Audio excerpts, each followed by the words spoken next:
I'm outside the U.S. consulate. Behind me is a massive demonstration.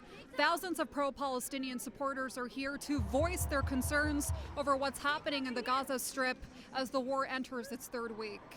Free, free Palestine! Free, free Palestine!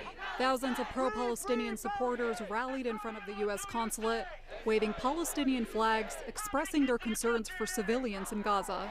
So we're here together as Christians, Muslims, Jews, just to be against all the tyranny and all the oppression that's happening within the country. And I think popular outrage around the world is building, and I think it can play a factor.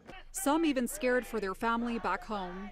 I currently have family in the West Bank. They are scared. They don't know when it's coming for them. We have a Canadian Palestinian people there as well. They're stuck in Gaza, and they every day is they come to the board, but because it's blocked, they can't come back. Nadia brought her children to the protest.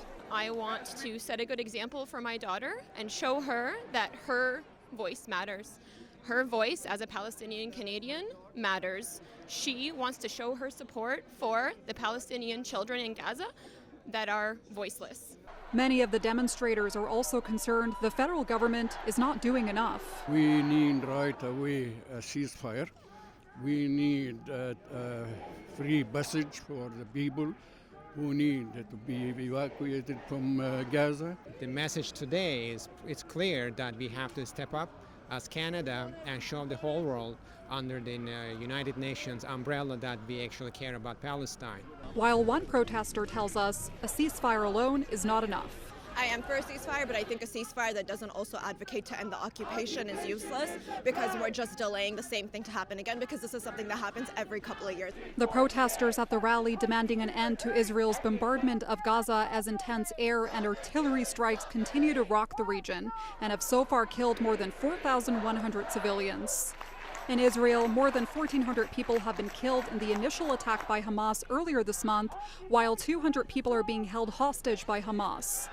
Prime Minister Justin Trudeau, along with U.S. President Joe Biden, have continued to support Israel's right to defend itself following the attacks.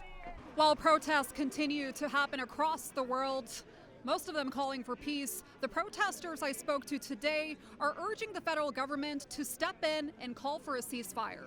Jazan Grewal, CityNews.